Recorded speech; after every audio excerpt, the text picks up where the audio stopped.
Hello guys, welcome to the match review on Masana Nafen vlog after a tricky game of football. Is that the right way of describing this football match? I think it was, but it was entertaining, and I'll expand on that. I think because of the history of this game that we used to end, lots of goal, lots of drama, lots of controversy. But I think this was a challenging game in a different setup in terms of how tactically challenged the team, especially the wind. It's both teams that like to play the ball and had to sort of not only maneuver about getting past a very strong opponent, but also have to deal with the wind. And when you look at how both teams dealt with the wind, I thought Pirates didn't take advantage as much as they could in the first half. And when Pirates had it, they were more in control, but they sort of went on target. Like the thinking was right in terms of consistent shots and a lot of shots out of target. But it wasn't as consistent in terms of making sure that those met the target.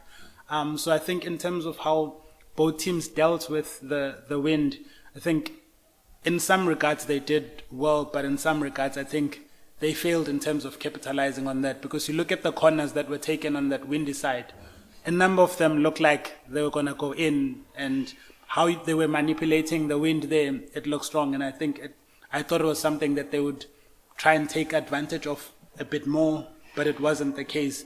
So it led to a very tactical game where there was a lot of grit and determination. And I think the slight thing and probably what made Pirates win at the end is the heart, because it wasn't just a football game in terms of being tactically and smarter, but it was about fighting and showing heart. And I think for me, the one moment that I think where I saw that Pirates won the game was in the penalties.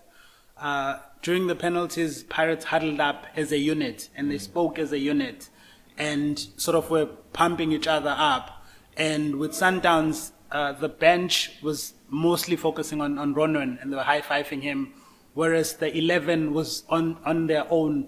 So, I mean, it's something small, but I think in terms of a game where small margins are the ones that determine the winner, I think things like that show, because Pirates needed this win more than Sundowns. And I think that, and to achieve that and to beat a very strong and dominant team, they had to be strong as a unit. And I think in certain moments they achieved that. Yeah.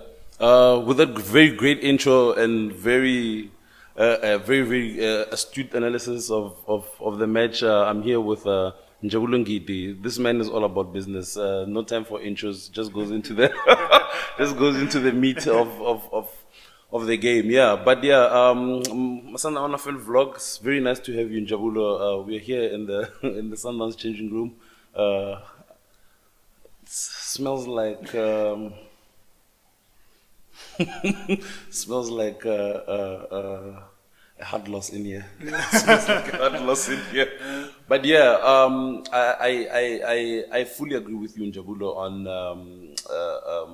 it's something that I saw it, but I just thought, like teams do things differently.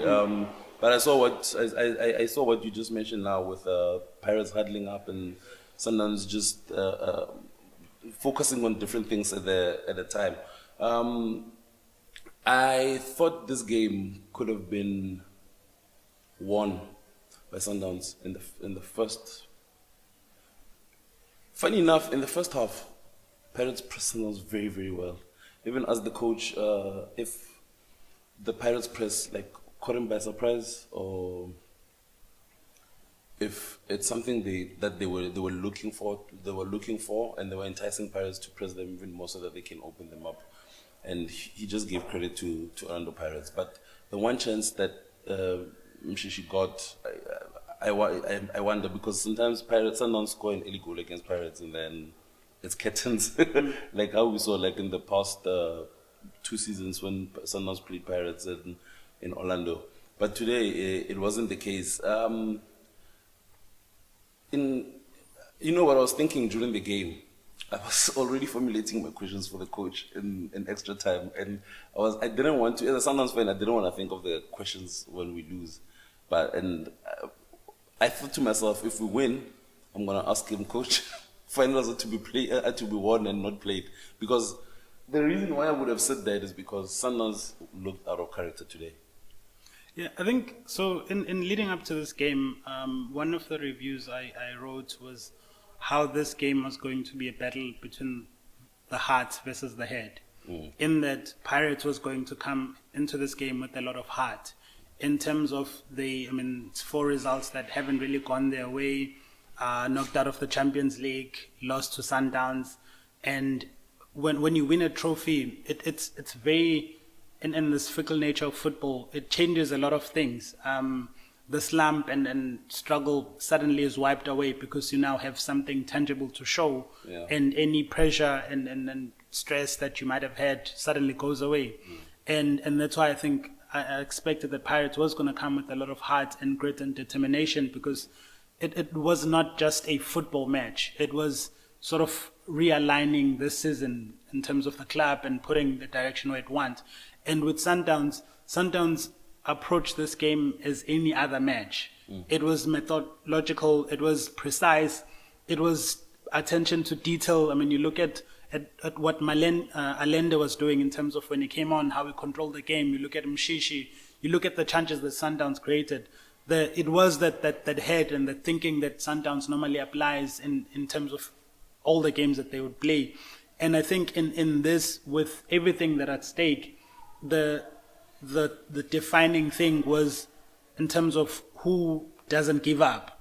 And the head can take you somewhere, but in terms of the heart, the heart, its role and its power is infinite, and it doesn't give up. And I think that's what Pirates edged Sundowns, in that it was not just a football match. It wasn't about winning contest and certain key battles. It was about winning the war and ensuring that you shape the season and put the team where they feel they deserve to be. And you look at Nda, for instance, he hasn't played since February. CBC gets injured, and before he even comes on, he goes and consoles CBC, who had just come on. Marco does the same thing, because this is someone who's playing in front of his home crowd. It's the second successive final where he can't finish it because of an injury. It's small things like that sort of unites and makes them fight. So it's not just about fighting for the team. It's also making sure that a teammate who left in an unkindly way has something to celebrate. And then with Sundowns, it was shrewd. And I think in this, a bit of emotions could have sort of take the game. But the problem is that emotions are very dangerous, because if you don't manage them well, then you explode. And I think the defining thing here is how Pirates manage their emotions into this game. Because you even look at when those 50 calls didn't go their way, the bench that was aggrieved more and had a lot to say was the Sundowns bench.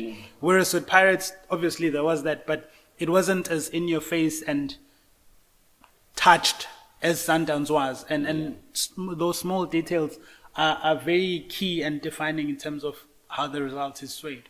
In your article on News 24, please check out Njabulu's Twitter handle. It's Njabulu, at Njabulu N, writes for News 24. Wrote beautiful articles this week.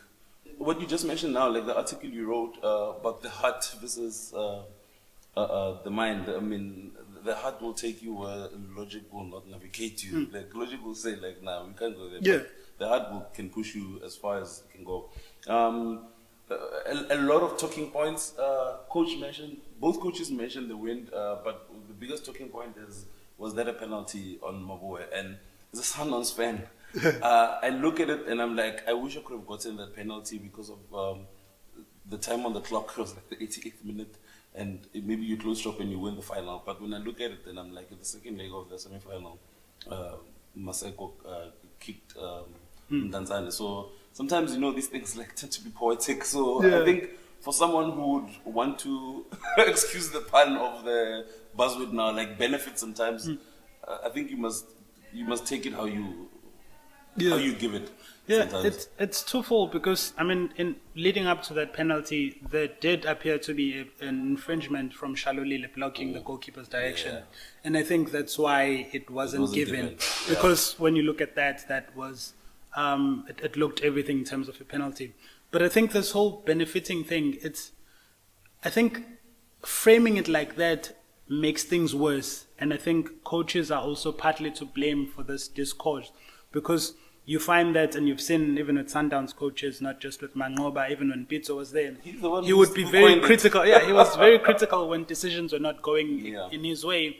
And when there would be questionable decisions that sort of benefit the team, is like, I'm happy and I'm taking it. Yeah. And the problem with that is that means that your criticism of the official is not genuine. Yeah. You're not saying that you want officiating to improve and be better. You're just saying that you don't want mistakes to happen that sort of disadvantage you. Yeah. If they advantage you, then it's fine. And I think it's a very problematic discourse because then it makes referees' lives untenable. I mean, it's already a thankless and hard job. And if you look at it in the league, almost all of the mistakes that are made, they cancel themselves out one way or the other. That this week it goes in your favor, the following week it goes against you. And if we want to be honest and saying that we want poor officiating to change and want those mistakes fixed, then we would speak out against them even when it benefits us. Yeah. And I think us not doing that is then doing a disservice to this conversation and also to referees, because you're not saying that you're doing a bad job, it's just like you're doing a bad job against my team. and that becomes a problem because then referees get sort of pinpointed that when we play, you do this, because you look at all the mistakes that were committed against you, but you forget and don't even look at the times when you were benefiting from the same official. Yeah. And I think if it needs us to have an honest conversation for this to work, because now it becomes easy to dismiss someone complaining. Yes. Because if Sundowns fans complain now, like, but why were you not raising this in the last game against Chiefs, for instance? So for this to change, I think we need to be honest in how we engage about this. Yeah, and also, like, I think I hate how when we come to a final and the spotlight is on the referee more than it is on the football. But for anyone who's familiar with our match reviews, we have player ratings, and I know that in cup finals, player ratings either skyrocket if the team has won, or they dwindle down like dramatically when we've lost. But let's try our best. Also, like looking at the time, I want to release you as well because it's been a long day. How would you rate Ronan Williams? Now, it's my son on the film blog, so we didn't rate some of those players. I mean, with Ronan, I'm like, I would say 5. Yeah. And I mean, he didn't do anything. And the reason why it's a 5 is that he didn't do anything. The expectation, it's more really in terms of expectation, when it comes to penalties, is that he's going to save you. Yeah. And in this instance, he didn't. So it's a bit harsh, but it's because of what is done in the past that when you go into penalties, and I mean, I saw even the body language and how the teams were reacting to him. They expected him to save the team, and he couldn't. And so that's why I'd give it a 5. And that's how you judge him. I agree with you. Kuliso Mudau. I'm also like my ratings, take it with a pinch of salt. But I was writing a match report, so it was a rounded look in terms of the game and how it was panning out.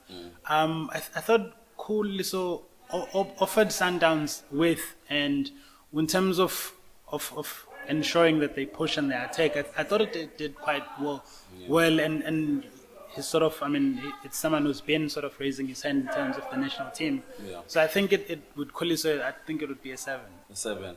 Yeah, I agree with your rating. Mutobi as well. Would it ever 10 be out of 10. and I'll explain why.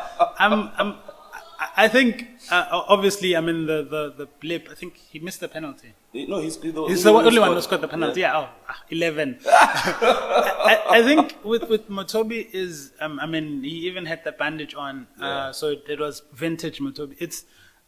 It's players like him you don't really see in terms of what they bring to the team until they make a mistake. and those stay with people forever.